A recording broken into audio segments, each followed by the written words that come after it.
وصلي وسلم وبارك على سيدنا محمد وعلى اله وصحبه اجمعين. ازيكم يا حبايبي؟ عاملين ايه؟ يا رب تكونوا كويسين وفي احسن الاحوال. اخباركم؟ كل سنه وانتم طيبين ويا رب يجعل ايامكم كلها هنا وسعاده. طبعا احنا كنا في مشوار امبارح وجينا من المشوار متاخر وما عرفناش الطيور بتاعتنا. عاديكم بقى يا ولاد على اللي حصل، شوفوا هبلنا بس بصراحه ما زي البني ادمين يعني. طبعا بلاش الاهمال. احنا جايبين عيش كده، العيش ده بقى ايه؟ بنجيبه من الفرن. بيبقى مثلا الرغيف المهدود، الرغيف اللي مش حلو بيبقى احيانا الفرن بياخده في جنب كده. فاحنا بقى ايه بنشتريه، يا اما بنطحنه في المكنه زي ما انتم شايفين، يا اما بنعمله بايدينا كده وبحطه عليه علف يساعد في علف البطن. بيبقى حلو قوي قوي قوي قوي يعني. ما تقولوش ان العيش ده حلو واحنا خساره والكلام ده كله يا جماعه. لا والله ده احنا جايبينه من الفرن اهو. بيبقى احيانا عيش منهم يتهد الناس بترجعه، عيش باظ منهم ما بيرضوش يطلعوا لي الناس. فبدل ما بترمى خساره احنا بقى بناخده بقى ايه للطيور كده. ما تنسوش بقى تحطوا لايك للفيديو حبايب قلبي. عندنا شغل كتير النهارده وعندنا غدا كده عسل وايامكم كلها عسل ان شاء الله. ما تنسوش بقى تحطوا لايك لزوزو يا حبايب قلبي. زوز طاقه ايجابيه بتعليق حلو جميل كده علشان نفرفش وننعنش والدنيا تبقى زي الفل. تعالوا يلا حبايبي. ايه بجيب علف اهو احطه فين؟ على العيش. ما بكترش بقى عشان العيش بصراحه بساند. العلف غالي بس يلا بقى هنعمل ايه بقى. يلا اللي ما بيربيش ما بيلاقيش. جرى على طول. لا هم خايفين بس. يلا شوفوها هم بياكلوا ايه الصراحه. اهو في اصلا الاوضه كمان بتاعتهم عايزه تتكنس تاني. ما هو كده لازم الحته تكون نظيفه. هم بداوا يكسلوش اهوت لان هم كانوا خدوا دور عيا، والدور العيا اللي جه عندهم كان نزل الريش كله ورجع بقى يكسل. تعالى يوسف نكمل بقى علف الحوان هنا. طبعا الفراخ اقول لكم شوفوا ولا قدامهم ولا نقطه ميه. بسم الله ناخد قدامهم علف بس مش ميه. هم واخدين نقطه برضه ولا ايه؟ في بعد كفه كده الحمام بتاعها اخضر. هنا كده العلف اهو. هجيب في الثانيه على الميه. الجو اللي احنا كده يمكن كانوا هي غلطه مننا بس والله كنا في مشوار بقى بالليل وما نزلنا نمشي. الاسبوع ده يا مالي يا ابو محمد كمل على السقايه ليه؟ اهو. كده حبايبي الفراخ عرفناها اهو. تعالى نحل يوسف عشان تعالى بقى. طبعا الفراخ البلدي سبحان الله هم كلهم جنب بعض الواحد، والفراخ الثانيه ده واقفه جنبها الواحد. تعالى يوسف يلا. طبعا كده خلاص حبايبي. بس برضو اكبر غلط علشان برضو اللي متابعين معايا، اكبر غلط ان انت تسيبي الفراخ بتاعتك فتره طويله من غير ميه. فربنا يستر عليهم بقى لان بصراحه احنا ما طلعتلهمش من امبارح. فخلي بالك من النقطه دي. في الجو الحر ده لا البط ولا الفراخ تسيبيهم من غير ميه كتير، لان ممكن يكونوا عطشانين قوي ويقوموا شاربين ميه يقوموا جاي لهم كده حاجه في صدرهم لا قدر الله بيحصل لهم حاجه. تمام بس ربنا يستر بقى. يلا حبايبي. حبايبي احنا طلعنا على السطح. الفراخ بتاعتنا اللي بتبيض كل ما نقصقصها ريشها يطول وتترمى في الشارع، وهي اللي بتاكل الزرع كمان. فالنهارده هنقصقصها كده بالمقص وننضف الدنيا ديت ونشوف الدنيا عامله ايه لان الجو حر. الواحد صايم. يلا يا يوسف خش بسرعه لان بصراحه عايزه اتحط في الفنطاس ده. النهارده الجمعه كمان وابوك مستعجل. اليوم بقى بيبقى شغل واحنا مع اني طالعين بدري بس الشمس حاميه. فاحنا هنعمل ايه؟ تعالوا الاول هنقصقص الفراخ بالمقص الاول علشان لما نكنس نلم الريش. تعالى كده يا ابو محمد يلا بينا. يلا بينا نعيش. يلا بس ما ينفعش من عند الشباك. خلينا هنا اهو. الدقيقه اللي لازم تتقصقص اول وقتين بهدلان اهو طلعت اهي. نعمل كده ايه بقى؟ لو ينفع تتذبح كنا ذبحناها بس ده انا كده هسيب المقص بقى ونسيب السلاح ونسيب خلي السلاح صافي.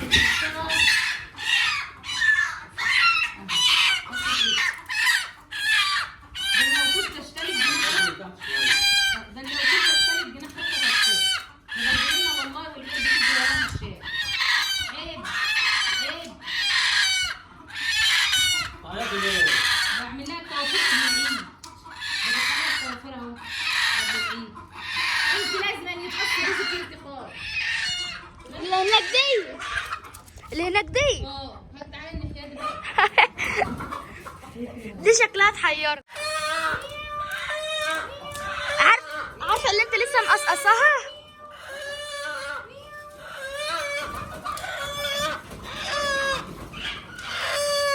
هي اصعب واحده البار. اصعب واحده والله. اللي انت لسه مقصقصاها عايزه تطير بتقع. مش هتطير. تعالي انزلي ايها الشابه الغندوره. الغندوره. انزلي ايها الشابه الغندوره المغندره.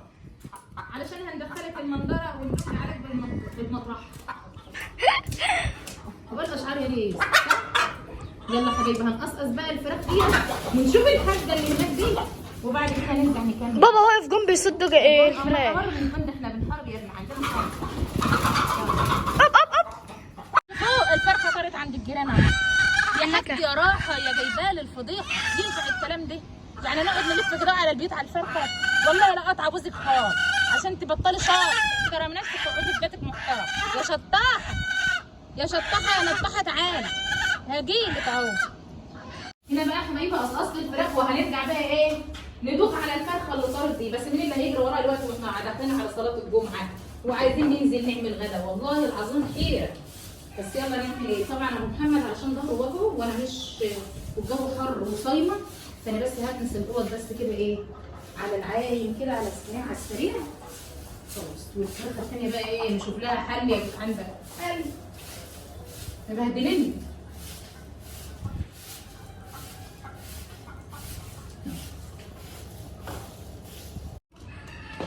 هنا بقى حبايبي بعد ما خلصنا بقى ايه الكنس نحط العلف.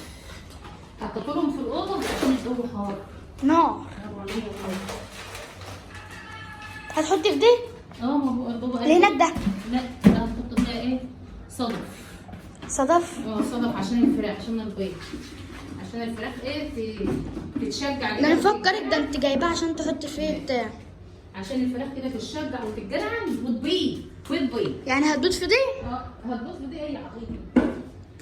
صدف اهو بحط الفراخ عشان ينتشروا فيه تمام ويتخشن معدتهم ويبيضوا كتير تمام. يلا بقى نحط لهم ميه وكده عسل قوي. خلاص حبايبي اهو قصقصناهم. لسه بقى الفرخه الثانيه هندوخ بقى على ما نجيبها. علفتهم وحطيت لهم الميه اهو وشويه كده برده على ما البط يبدا يكسر ريش هنبدا نطلعه هنا لان البط اصلا عاوز شمس علشان الكساح اللي بيجي للبط ده بيبقى نقص كالسيوم وعاوزين شمس. فبس كده يشدوا شويه ويبداوا يكسروا ريش وبعد كده نطلعه كده حبايبي. هننزل بقى نشوف شغلنا ونشوف هنعمل غدا ايه وهنشوف هنعمل ايه. خليكم معانا بقى. وعلى ما الفرخه ديت حد يروح يجيبها حتى احنا ما احناش لاقيينها هي تبين لها نزلت في الشارع الجهه التانيه تمام. يلا حبيبي. ابو محمد بيسقي الزرع هناك اهو بما ان احنا هنا بقى بنسقيه كل يوم علشان الجو حار. انا كنت رافعاه فوق على السور علشان خاطر ما نعرفش بقى الفراخ اللي كانت بتاكله ايه اللي بياكله والله ما نعرف. فاحنا بنعمل كل المحاولات ان احنا نعرف السبب والله.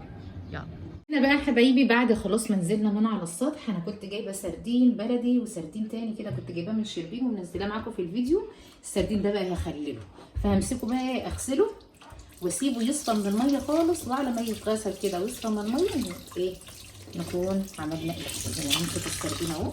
طبعا احنا بنحاسب عليه خالص لان ده سردين بلدي يعني بيتهرس بسرعه تمام. بس سردينه بلدي كانت طازه بس طبعا انا حطيتها فين؟ حطيتها في الثلاجه لتاني يوم لان انا كنت جايبه الحاجات دي يوم الخميس من السوق بتاع الجمعه. بس سوق الشربين يعني لان سوق الشربين عامه شغال 24 ساعه كل يوم مش يوم الجمعه بس. فحطيته في الفريزر فلو افضل ان انت تعمليه على طول. بس كان بقول لكم زي ما كده جالنا مشوار ضروري سيبنا كل حاجه في ايدينا وقمنا ماشيين. فالحاجات دي ما تنفعش بقى ايه تقعد بره تبوظ. فانا همسك السردين كده اغسله واسيبه يصفى من الميه خالص. طبعا حبايبي غسلت السردين بتاعنا اللي هيتخلي دوت وهسيبه بقى في جنب كده يصفي الميه خالص. انا عندي السردينه دي كمان حلوه قوي دي طازه اهي. همسكها كده انضفها نقليها بسم الله. بس لو افضل لو هي في الفريزر ما تستنيش اما تفك وتنضفيها لا ساعه ما تطلعها من الفريزر نضفيها على طول عشان خاطر ديت ما بتستحملش تمام اهي. وهنعمل بقى ايه حبه رز كده ايه النهارده الجمعه زي ما قلت لكم، يبقى عندنا يوم الجمعه ويوم الاثنين سمك، واحيانا بقى لما بكون في بقى حاجه تانية مميزه. تمام. اهو انا بسيب الراس بتاعت السمكه لان السمكه صغيره فمش مستاهله ان انا اشتغل بصراحه. الراس بتاعتها هتبقى ايه صغننه قوي وانا بقليها مش عارفه ايديا بترتعش اهي. اشتري بس البطن، عايزه تشتري الخياشيم برضو اشتريها براحتك، بس هي شوفوا بطن نظيفه وزي الفل اهي.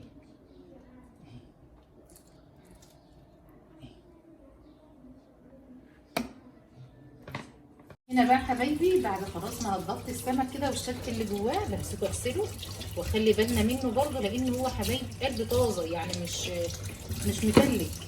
ده نفس السمكه بتاعت الماكريلا كده بس على صغير شويه، تبقى لحمتها حلوه وجميله. طبعا هنعمل معاها بقى ايه شويه رز البصله كده برضه صياديه. تستاهل بقكم حبايبي.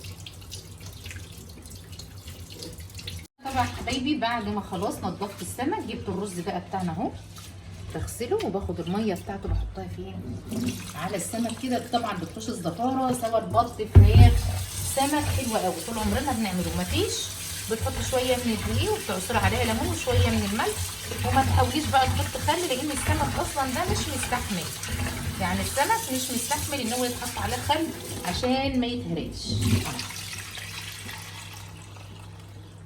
بالشكل ده كده اهو. هسيبه بقى يتنقع شويه، انا حاطه فيه ليمون واحط عليه شويه ملح صغيرين خالص. همسك الرز الاول هنغسله واخليه زي الفل ونولع عليه الاول وبعد كده نكمل. طبعا الفرخه جايه بس الفرخه جت بعد ما كانت طايره لانها جت وقفت على السور بتاع البلكونه بتاع البيت بتاعنا معرفش ازاي جه يمسكوها طلعت جري منهم في الشارع. والله لا علمك الادب وخليك تخرسي خالص. امسك كده عشان ما نحلق دي النهارده الجمعه ولازم تحلقي وتحترمي نفسك. ده انا هين عليا انت بقى بالذات اشتغل دراعك خالص خالص. زهقتيني كل يوم شطح كده مالكيش اصحاب يسالوا عليكي، مالكيش اهل يدوروا عليكي. هي النهارده اللي قلت قلت ادب وطلع لها شنب من تحت الكنب.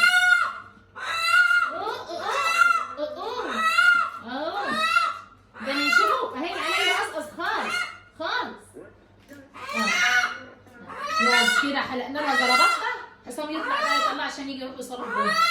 بقى نعمل بقى حبايب الرز لان محمد النهارده طبعا بيشتغل والنهارده الجمعه هيمشي الساعه 4 فبحاول اخلص بدري. معايا بصلايه كده كبيره حطيتها احط عليها زيت واحط عليها معلقه من السكر وهخلي البصله بتاعتي ديت تتكرمل خالص. هفضل اشوح فيها كده لحد ما لونها يخمر. هنا حبايبي زي ما انتم شايفين البصله بدات تتحمر اهو. هغمقها كمان شويه بس مش قوي عشان ايه الرز ما يبقاش اسود قوي، يبقى لونه فاتح وجميل كده. تمام. لان احنا عندنا ابو محمد ما بيحبش الرز غامق، وعلى فكره بيحب الرز الابيض اكتر حاجه. حتى هتلاحظوا في كل الفيديوهات هتلاقوا الرز عندنا ابيض ابيض قليل جدا لما تلاقوني عامله رز بشعريه او رز حبايه وحبايه، علشان طبعا انا بعمل حاجه اللي هو بيحبها عشان ياكلها يعني. هنا كده البصله اتحمرت هنزل بقى بالميه. هي وهي طرطشت على رجلك معايا. هسيب بقى الميه بتاعتنا تغلي كده وتاخد لون وبعد كده نسقط الرز.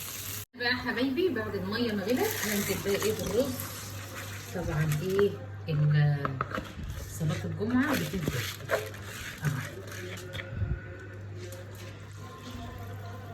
بقى هظبط الميه وهظبط الدنيا كلها كده للرز ويبقى زي الفل. هنا حبايبي انا عملت تمليحه للسمك. التمليحه بتاعت السمك ديت كمون وملح وفلفل، كمون وملح وكزبره وتوم. همسك بقى السمك كده بتاعنا ملحه واحطه بقى في الدقيق. طبعا لسه بقى انا بجهز الغدا على السريع كده وبعد كده نعمل السردين ايه السردين المخلل. احنا طبعا داخلين على العيد وبعد العيد بقى بناكل لحمه كتير والكلام ده كله، فبيبقى في اوقات كده بنبقى عاوزين حاجه تحدق الدنيا يعني ايه تخلي الدنيا كده حلوه يعني. فنخلي يعني السردين ده ممكن تاكليه بعد 3 ايام عايزه مفيش فيها مشكله خالص.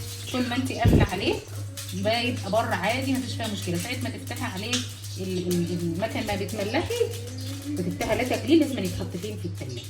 هنا انا بحط الثوم بقى فين والتملحه دي حلوه قوي وسهله وبسيطه واحنا معتمدينها على طول. كمون وكزبره وملح وثوم. تمام. تعالوا بقى ايه ما نحط السمك. بسم الله.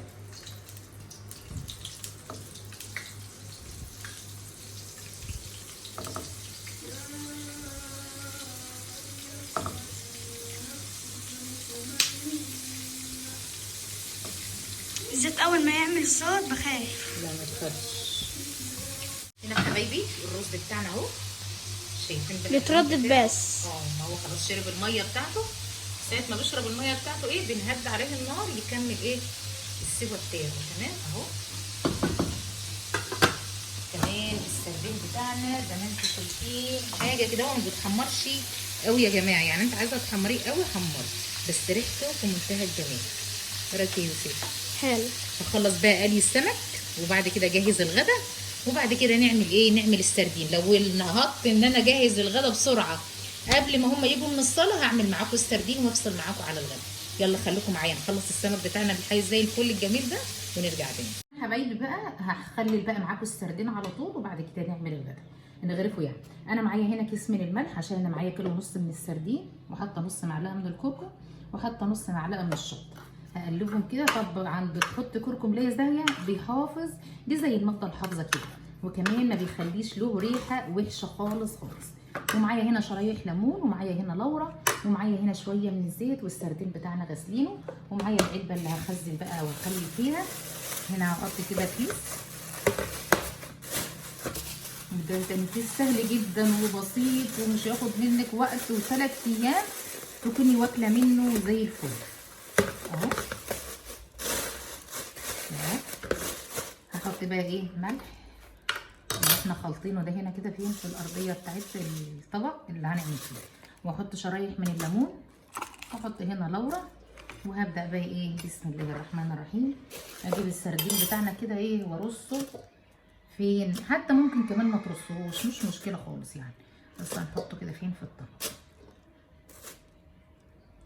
حطيت طبقه من السردين، هحط بقى ايه شويه من الملح، وهحط برده بقيه السردين بنفس الطريقه كده طبقات طبقات، وهوش بقول لكم برده زي ما انتوا زي ما بقول لكم. معلش بقى الواحد مش مركز. مش لازم ان يبقى بالتساوي يعني، عادي اهي كده اهو. ده الملح، واحط برده شرايح ليمون كده، واحط اللورة، واحط بقيه ايه السردين بتاعنا.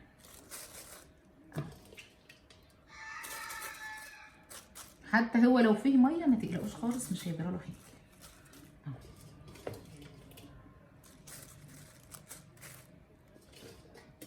هنا بقى برش بقيه الملح اهو.